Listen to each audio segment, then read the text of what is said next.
Hello everyone and welcome to another development update for Shadow Heroes Vengeance in Flames, where you get the behind the scenes access to all the things we are currently working on the game. So, yesterday we worked on a whole bunch of different things. One of them was the implementation of the tooltips that we've been talking about and discussing the last one or two sessions anyway. The only problem is I can't show you them because XSplit, the software that we use to record these videos, it doesn't pick up the tooltip at all. So for anybody who hasn't used XSplit before, you add a window, and I guess it's set up so that, or behind the scenes anyway, the tooltip is actually another window on top of it, or something along those lines. But either way, XSplit is not picking up the tooltip, so I'll have to figure out how to be able to show you that later or some other time. And then you'll be able to see exactly what's going on. But so far, it's looking good. It's working. The only thing that's not working on it is it doesn't have proper opacity values. So we can look into that later. But for now, it's more than fine. On top of that, we also worked on setting up a lot of other stuff. We were starting some of the editing for the whole Kickstarter video process.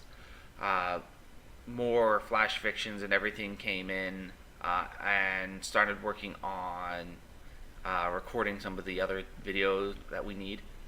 And we started working on yet another level, which is going to be one closer to the end of the game. I'm going to swap over so you can see exactly what it is. So this is actually part of the Great Northern Line after the Great Rift. So if you saw, when was it? I guess it was yesterday or the day before. I think it was yesterday. Was it? I don't know. One of those days we talked about a paint over, and the paint over was actually pre-Great Rift. So now this is after the Great Rift. So as you can see, there is quite the cliff here, and we're talking very large cliff, right? Because this is a massive wall. This is person size right there. That's a door. Yeah. So the wall is quite large. The idea is that because Hendrika has been kind of ripped from the ground, is now floating, this is the border. Right? So this level takes place right on the Great Northern Line, which literally is right at the cliff. And inside of here is kind of going to be the city.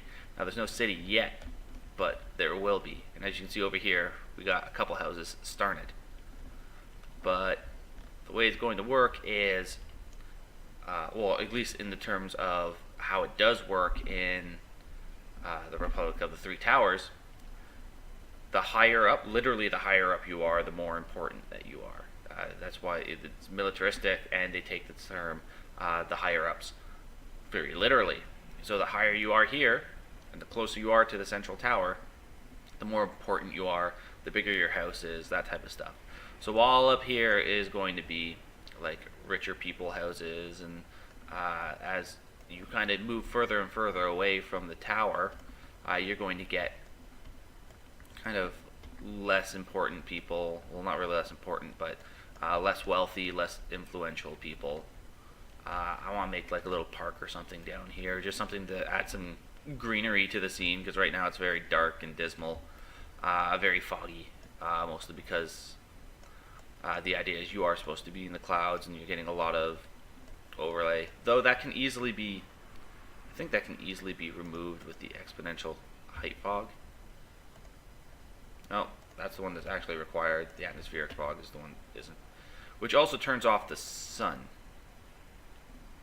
I guess it's a mix of both. This is what it would look like without any fogs, which is pretty horrible. So I'm going to turn those back on right away. Either way, we're going to have to play with some values here and there, because I don't want it to be too much. Anyway, you're going to be actually fighting on top of the wall, and all of this is just background set anyway. Likely what we'll do is create some images and things like that as well, or put down a whole bunch of pieces. So for the areas that are like down here, where you won't really see that much of, we'll populate it, put down stuff.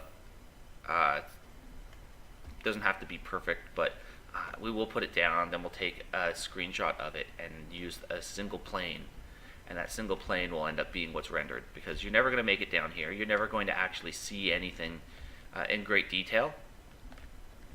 So just being able to have a picture of a sprawling city kind of going out in this area, that'll make things a lot better.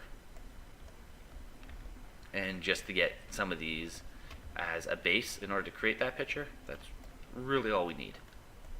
So that's kind of what we've been working on right now.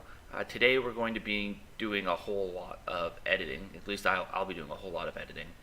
Just starting to put together our Kickstarter video, making sure that it's all set up, good to go, and you know, it looks nice and fancy. So yeah, that's exactly what we're going to be working on and what we have been working on. So let us know what you think. If you like the progress, give us a thumbs up. If you don't like the progress, tell us what you'd like to see instead, and we can keep on moving forward from here. All right, guys. See you guys next time.